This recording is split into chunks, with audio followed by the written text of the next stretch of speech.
Sayidoon jechuudha. Caaltuudhuma faana wal'aansoo akka ajaa'ibaa qabee jira jechuudha. Caaltuu kana caaltuu waa'ee macaaltuu waa'ee macaaltuu waa'ee macaaltuu waa'ee macaaltuu waa'ee macaaltuu. Caaltuuni edaa waatu irra jira waatu ishee dayyuusa ishee godhe argitanii caaltuu dayyuusumtee jirti bar. Dheela joonjooftee jirti joonjessamtee jirti bar. Aninaan itti yaadu namni mucaasaa bara hamma kana hundumaa jaarsa harka jira mucaan jetti. Mucaan koo jaarsa harka jirti jaarsolee jechuudha. Jaarsolee qoy akkamitti haati tokko mucaashii jaarsolee harka jirti jettee ustee akkuma salphaa wayiitti teessi.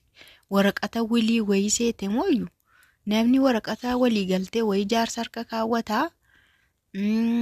Waan wantiifaa jaarsa harka kaawwata waanuma ta'e waan samaanaa fanatti fakkaata. Malee dhalasaa ilmoosaa jaarsa harka kaawwatee maaleesh jedhee ufee oduun odeessu.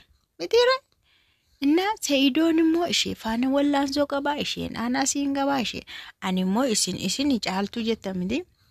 Yeroo darbisanii waa'ee Sayidoo dubbannaanii baay'een keessaniin tinii jettanii ani immoo Sayidoo makana shakke Sayidoos shakkeera.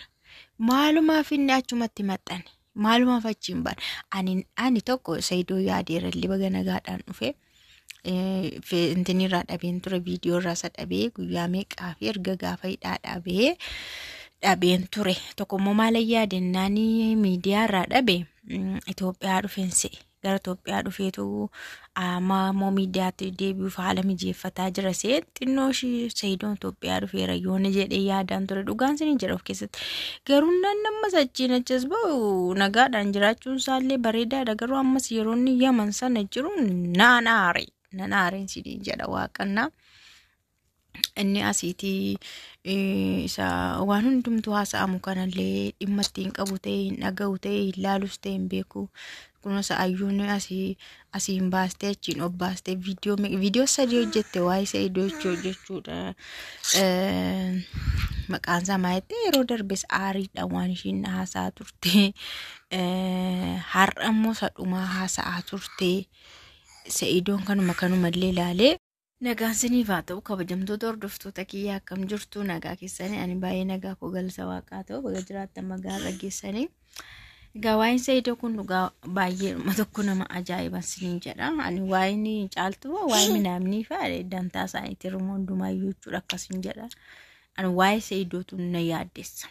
Durumaa kaasee waa'ee Sayidoo kan hordofaa ture raasaas ture waan ta'eef waa'ee Sayidootu baay'ee tokko na aarsaa sinii jedha jireenya isaa kana jiruu nama sirreessa inni immoo akkana ta'a rabboomti illee keessa goreetu jireenya isaa sirreesse dhugaa amma inni jireenya namaati amma kana dhambu tu jireenya isaatti waaqni isaa sirreesseen jedha. Na caaltuus taanaanii dhugumatti nageenyaa miti kan isheen mucaashii dhiiste ilmooshii dhiiste amma kana bara amma kana cal jettee mateessee fataayittee viidiyoo hojjetti guyyaa viidiyoo waraabaa oolti namni tarkaanfiillee fudhannee humaan fudhatu namni waan ta'e illee hin jedhu poolisii maal mucaashii amma gara barame Sayidoomtu ergi biyya Yaman sana dhaqee ji'a sadaffaadha mitiire amma kana iyyuu ilaali mucaa ofii fudhanii namatti kennanii iddoo ta'e kaa'anii ofii immoo as taa'u jechuun sammuun nagaa miti. Sammuun umti isheellee umaamitiin jedhaani jaartiin hajjittii suni biyya raatessiteetti abboo hojiin ishee haa daakamu haa caccabu haa ifatamu haa bullaa waa burkutaa hojii isheeti. Inni kan biraammoo jechuudha jireenyi Sayidoolee dhuguma dubbachuudhaaf kan karaa ayyuullee ilaala waan gara inni itti deemaaru ayyuun duratti bishaan jige oliin qabne Sayidoo malee ayyuun duratti jireenyi koo hin jiru Sayidoo malee jettu ayyuun duratti Sayidoo koo ala humaa hin barbaadanii nan du'a Sayidoo dhabnaan mucattiin jettu har'a kunoo Sayidoo haadhaa ala jiraachuun danda'a jireenyi itti fufaa jettee har'a viidiyoo akka dalagdee argitaniitu karaa tokko immoo yeroon ilaalu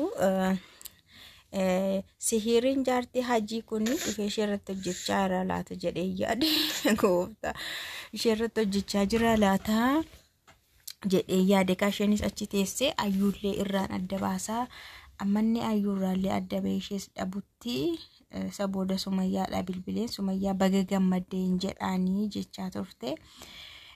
Dhuguma seexantittiin suni isheenii sihirii sana achuma teesseeyyuu itti goggooteetti laata jedhee yaada. Waaqayyo afuura xonqolaa haa ifatu, afuura xonqolaa haa cabsu, jireenya keessanirraa mana keessanirraa narratti hin hojjetu yoo jettan sin irratti hin hojjetu nan danda'u mana kun danda'u jedhaa sini. Na kana yaade kanan xiinxaleen siniin jedha. Ayyuu nama akkas taate mirri jettee guyyaa 3 kana viidiyoo 3 kana hojjettee asa har'aa immoo sadhumaa jettee hojjettee maqaashii sihirii itti hojjettee Seeyidoon immoo jechuudha biyya sana keessa cal jedhee mataa'ee ayyuu tumaan dubbanne yookaan maaliin jennee nan dhufan jedhu hin dhufun jedhu akkas ta'e hin jenne akkana ta'e hin jenne bakka akkasumatti jirti hin jirtuu ishee ittiin haasa'uun hin dubbisulleeti. Mucattiin mirar jettee waan gootu dhabnaan gadi baatee kana haasa'utti kaatee jechuudha waa'ee Seeyidoo. Na innillee ofirratti hin beeku. An Seeyidoo mayyuu shakkeen jira jechuudha. Seeyidoo mayyuu taphattabdeetti bakka jechuun waanuma guddaa wayirratti gochuu dadhabde malee xinnoo ishee akka inni lallaafu waa'ee jiruusaa waa'ee jireenya isaa kana dantaa dhabuyyuu itti goggootetti natti fakkaatan erga ayyuun kana haasofte. Erga ayyuun kana haasofteeti kanan jedha. Yaa Seeyidoonis waan hundumarraa bahee jira jechuudha. Sumayyaan illee dhugumatti ayyuu kana hin barbaanne yoo ta'es yeroo meeqarra deddeebi'ee ayyuu nan hiika jechaani ture. Isheen garuu hiiki maal godhi siin jettuun cal jetti iddoo hiikuu kanatti.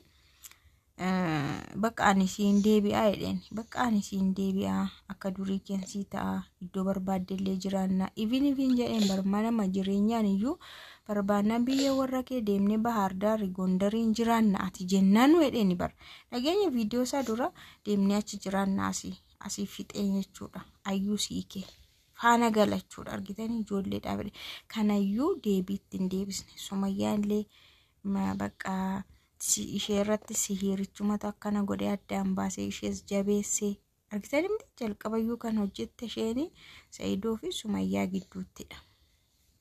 Achi booda immoo kun ammallee harka duwwaan Seeyidoo hambisa ayyuus jala baaseenii jette. Na Seeyidumti mataasaa iyyuu sheekii bira dhaquu qabaan jedhe ani immoo isin caaltuu jettan miti Seeyidoo mataansaa illee dhaquu qaba.